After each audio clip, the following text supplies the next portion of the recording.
In response to discussions with the court, my staff is developing what we consider to be something that would be a showing of adequate care. It's not done yet, so we haven't shared. And there's frankly a question of whether it is my responsibility to jump into the middle of the litigation on what will be a hotly contested issue. So it may be that simply this is something the parties and the court have to resolve. We're 6 years into this. You've been sort of walking in the dark. You didn't come in and say, here's what we're aiming for. This is what I, the receiver, who's been given all the power, think is a standard of care, and I'm going to hold these people to it? Well, Senator, the turnaround plan of action, the improvements shown by the OIG report, all suggest that I had a direction and that we've been moving there. So if the question is, do I have a vision for what it takes to improve a medical system? Well, the answer to that is clearly yes, and the evidence shows we have been improving. I was talking about a written standard of care so that we all knew what we were aiming for. Yeah, I'm sorry, Senator. I was giving more complexity to the question than I probably should. The standard of care that I believe applies is the community standard of care with modest modifications reflecting the fact that you're in a correctional context. But the standard of care that our doctors are trying to live up to is the standard of care that applies in the general community in California. So why do we have to litigate that between the parties? Because that may not be the constitutional standard. The question for the court is, and that's just my standard of care, I don't get to decide. The parties have their own versions of, first, what the standard of care is, but I think more importantly, Senator, the problem is, even when you look at the OIG report, it doesn't say, here's the standard of care, here's how you're doing. It has 110 questions about all aspects of the medical care system and gives you scores on all of those. Well, the question is, given those scores, how does that translate into here's how well you're doing as a medical system? And 85% is a constitutionally adequate number. We simply don't have that standard. Okay, thank you. I think I get it. Since all the medical employees are your employees, I'm wondering why you just didn't or don't send in janitors to clean it up. Well, I tried over a several year period to have institutions get themselves cleaned up, and it just didn't work. I don't know why it didn't work. What I do know is that when we asked PIA to come in with a vocational program and actually pilot it, it did work. We're able to get results. Did it not work due to a lack of fiscal resources? Because that was a CDCR side of the equation versus you over the medical side, because it was their physical plant? Was it a resource issue? In part, it was a resource issue. But I'm on a point on the cleaning thing where I want to get from here to cleanliness in the shortest possible time, because it's an issue that's been identified by the court experts as necessary to become compliant. I'm looking for the quickest way there. And at least in my judgment at this point, it's by assigning the task and working with PIA to have them train inmates to conduct that type of cleaning. Okay.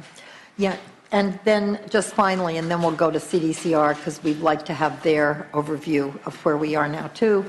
You indicated that the court expert ID'd 4 or 5 key issues. Cleanliness is one, interagency transfer is another. Could you just quickly tell us what they are? Because we want to make sure that we revisit these. Yeah.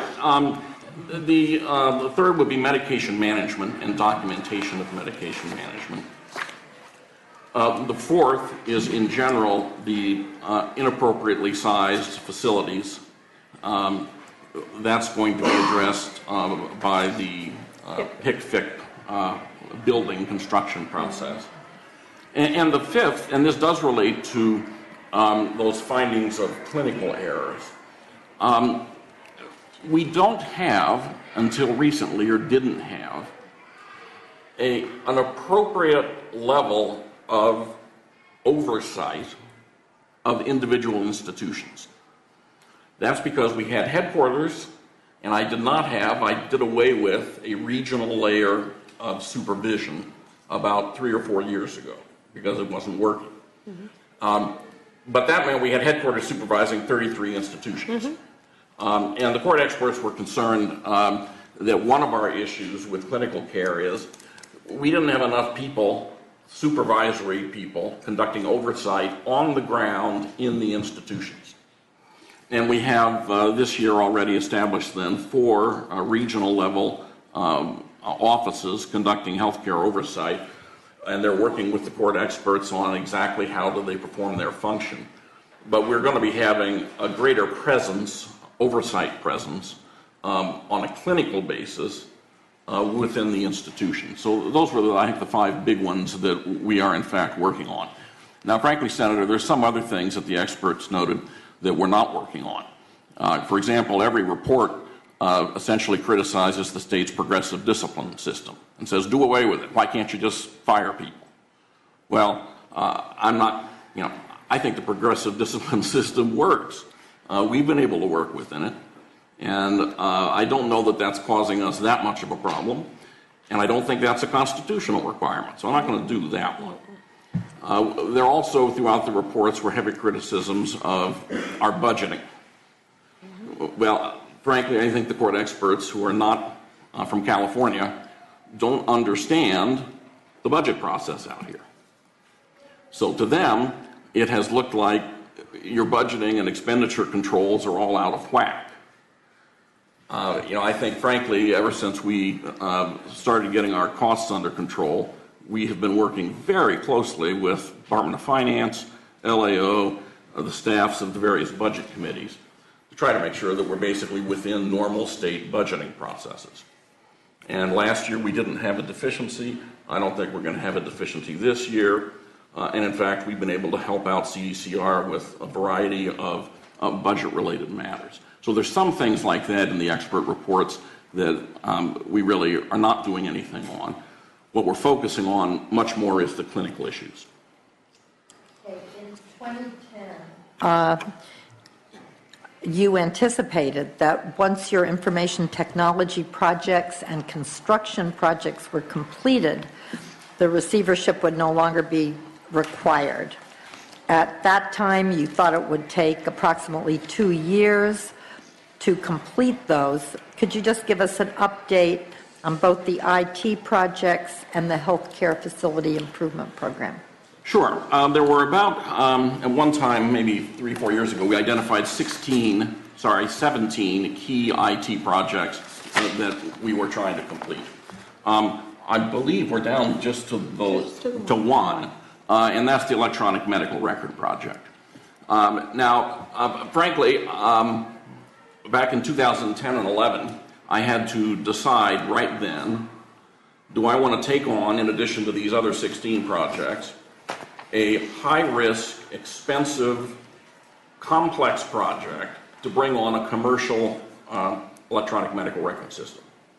And at that time, I decided that was not an expense I wanted to incur, and that we would try a half measure where we would take the paper-based system that I started with, where everything was in paper and most of it was disorganized, and we would at least try to organize that into a digital medical file. Now, it's not a regular medical record system. It just takes your paper stuff and puts it into digital form. That project did work very well. It has helped us improve our ability to manage medical records. But as I think the court expert reports do support, it just isn't enough, given the large number of inmates in particular who are traveling around CDCR on a daily basis. We really need to have a regular medical record system. So that one is in a design phase. We've selected a regular commercially available system produced by Cerner. We will begin rollout of that system early next year. As for the HCFIT program, that was something we proposed back in 2012 with a program overview. The state, it's the state's responsibility to build it. I've delegated all construction to CDCR. They've been moving slowly but steadily through all of the approval processes that you have to do for any type of capital improvement. I think we're down to the last five institutions that need sort of a final approval. And there's some budget issues there that the Department of Finance and CDCR are working on. Construction is going to begin this July or August at the first of the 33 projects that are part of the facility improvement program. And the schedule, if CDCR is able to keep to it, my guess is they will be able to keep to it, you would conclude that program around 2017. Now, Okay, that's a program I've delegated to CDCR. I've delegated it to CDCR. It does not mean that the receivership has to be here until the end of that program. I understand that. I understand that. The same thing happened in the dentistry program again. They were able to end the case even though they had outstanding capital improvement projects to complete. So, you know, the 2017 date, would I have preferred that it be done quicker? You bet, because I think a lot of issues would be solved by it. But the receivership is not going to be waiting for that to finish. It isn't even the receivership. It's how we get constitutionally adequate conditions.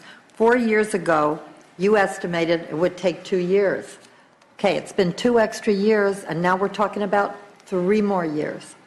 So, if there are problems that the state has in getting these things to happen, I'm interested in knowing, and we might not be able to resolve it here, number one, since you're the receiver, why you couldn't go in and do it instead of delegating it to CDCR, and number two, if there are policy changes that need to happen in order to speed up these important processes, somebody needs to come and let the legislature know. Or resource allocations.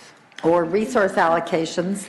But I think the receiver was referring to the fact that DGS and everybody has to comment on everything for the state to get everything done.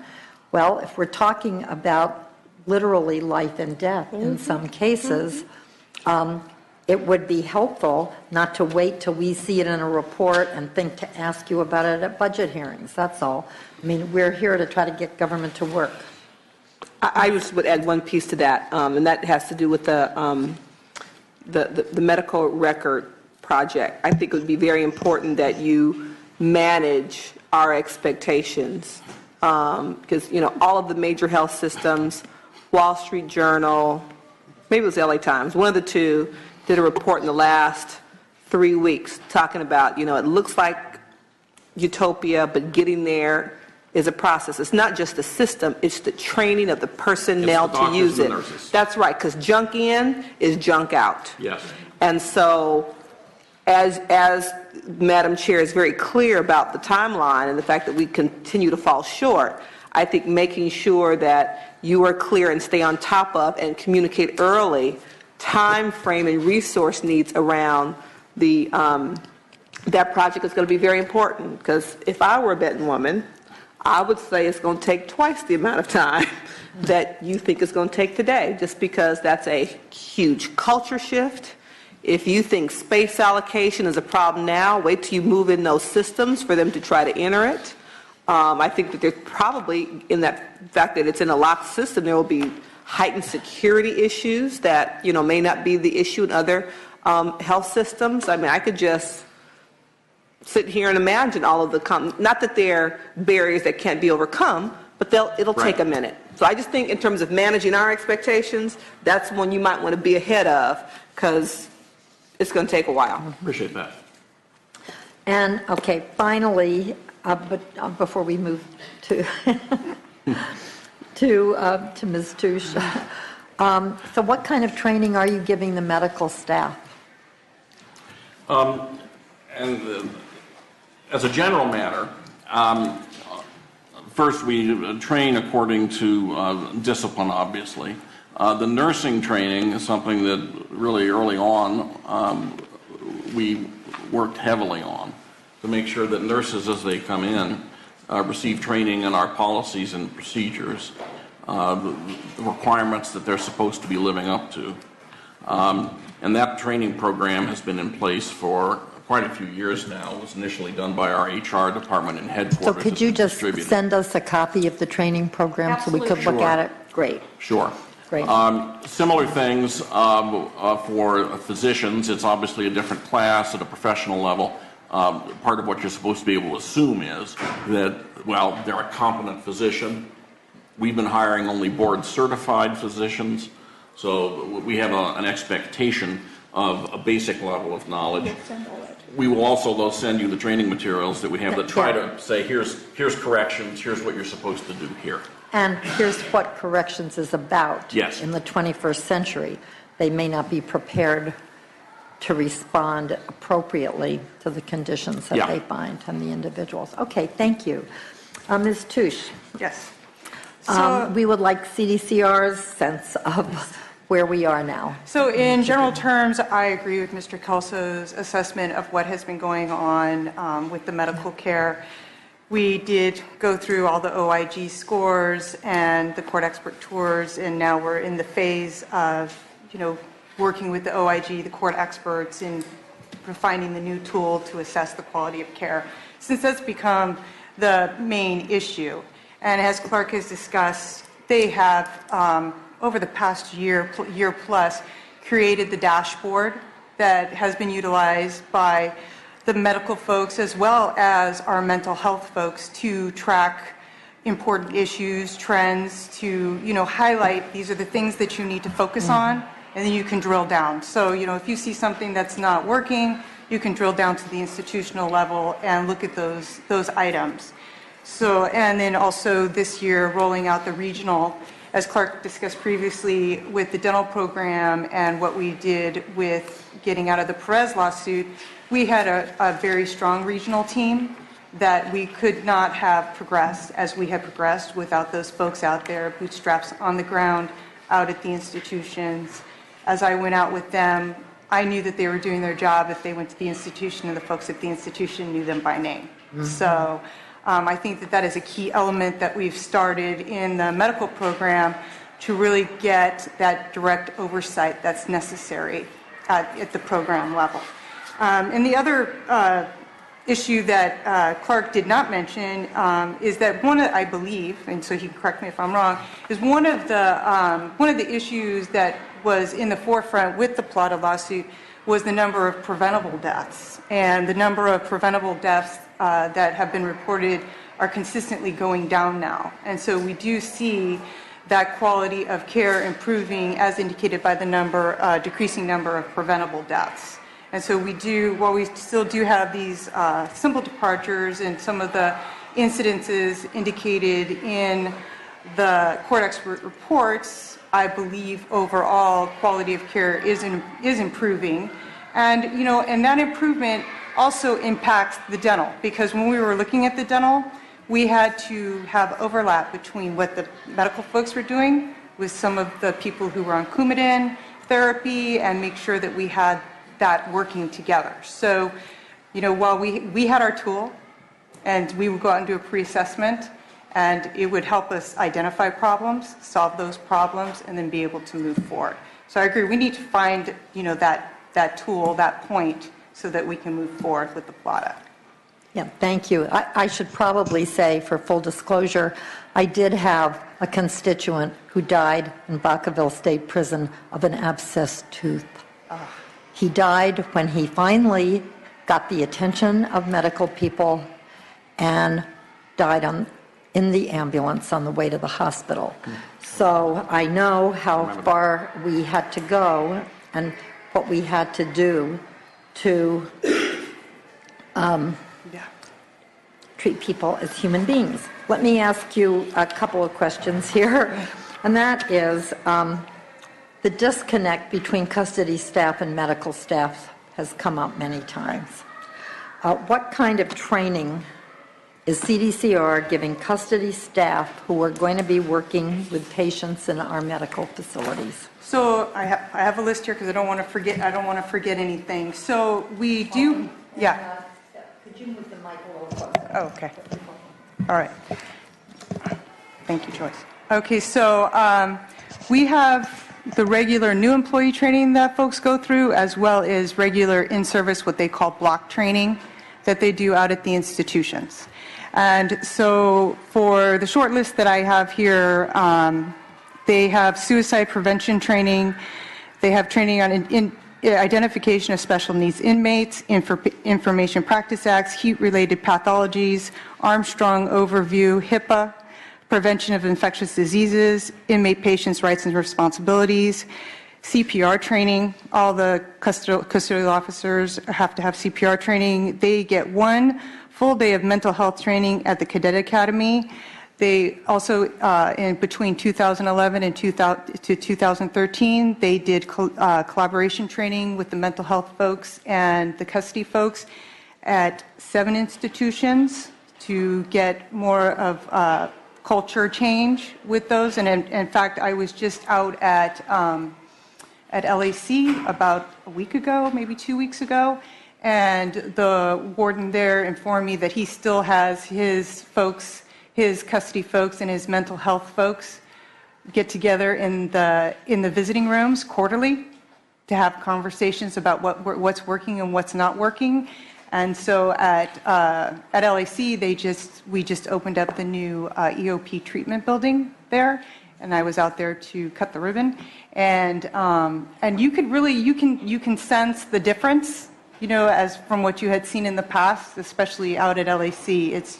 It was a good group going out there, and what I always said at the end of the dental is, without that collaboration between custody and the healthcare folks, we could have all the greatest healthcare folks out there, but if we don't have custody working with us to get the patients there, then nobody's going to get treated. Well, I think that's right. The committee would like to have a copy of the length of the training and the course material. All right. But also, maybe you can tell me, in light of the fact that this training has been instituted, what happened at Stockton when we had to shut down the activation of the prison, and one of the things has been the apparent lack of communication between custody staff and... Yeah, and so I think in Stockton that you're opening up a new facility, and there's always issues with opening up a new facility. And as our secretary has said, he's opened up numerous facilities in other states and in Pennsylvania, and to take a pause such as we've taken is in the normal course of action. And they did go through a 16-hour acculturation training at CHCF, but through what's going on now with the reboot process that's going on with the staff out there, they're doing morning huddles, which is akin to the rounding that you have like at a regular routine hospital, where the healthcare staff and the custody staff are doing the rounding. And so you can do this 16-hour training in advance, but now we're doing the reboot hand in hand with the custody folks to really get that healthcare culture going on there. That sounds like a huge improvement. Yes. Thank you for that. It sounds like it will be interesting to track it, because given the fact that Mule Creek is a prison that certainly was not being activated, it's been around for a long time, then obviously the training in the incident with the pepper spray and the trach, when nursing staff asked that the person be given medical treatment and custody staff denied it, something went wrong. Right. Yeah, So what does that tell us about the training and the collaboration? Yeah, and so, one training that I forgot to mention was the use of force training. I don't know if you are aware that we filed with the Coleman Court a new use of force regulations. I believe they were filed sometime in February, and we had modified our use of force regulations, and so they had that. So they rolled out the training in the month of March to the custody folks, as well as it was offered to the CEOs, to the chiefs of mental health, which outlined greater collaboration between the healthcare folks when you use controlled use of force, and a greater collaboration with mental health folks when you have a patient who is known to be a mental health inmate patient, but also if the inmate is just exhibiting, bizarre, unusual behavior, and maybe he's just a regular inmate and, he's not part of that system, then mental health needs to be consulted and help determine is his mental health status actually affecting his inability to comply. And so maybe we need to discuss how we're going to handle this patient as opposed to immediate use. So there are going to be changes in protocol Yes. as a result of an inmate death. Good. Thank you. Do you have any comments on the custodial maintenance issues?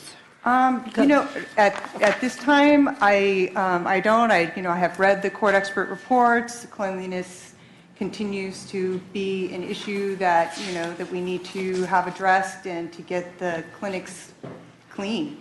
And so it's an important issue. I believe that, in addition to having the PA contract or whoever cleaning these spaces, that when the new facilities are built, that will also assist us. We are in some tight quarters at this point in time, which at times can make things difficult. Well, it's not, okay, tight quarters.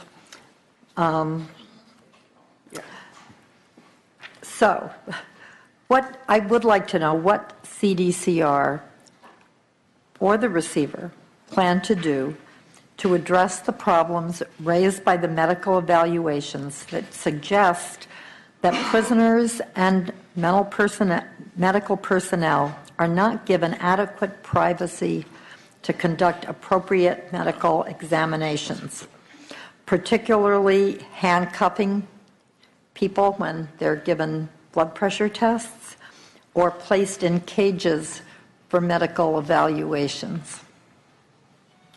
Well, specifically on the handcuffs and cages,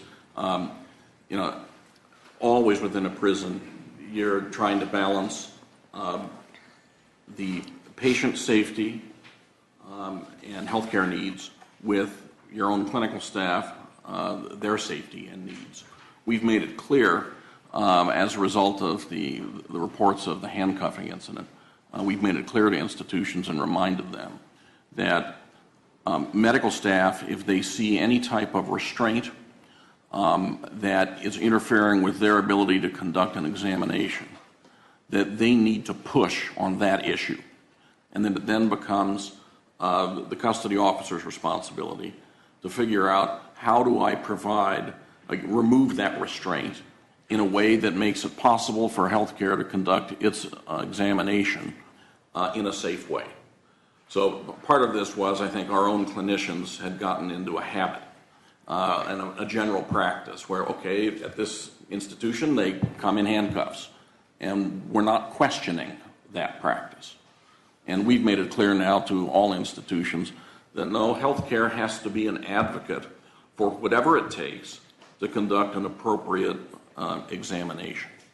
So we'll see whether that reinforcement actually helps. As for privacy, that is entirely a question that's being solved by the HCFIT program. A part of the reason for doing it is because we don't have appropriately sized clinic rooms where you can have privacy. And we still have some things happening out in the hallway. So the way we're solving that is through construction. So we have 33 construction projects. The first will commence this summer, is that correct? Yes. Yes. Okay. I've been on the books for about 6 years. I hope they do, and I hope they're finished in a timely way. Are there any comments either from the LAO or the Department of Finance? No? Are there any comments from the public on this item? Seeing and hearing none, we can move on to the next item, which is really looking at the suspension of intake at Stockton, what we have learned about that.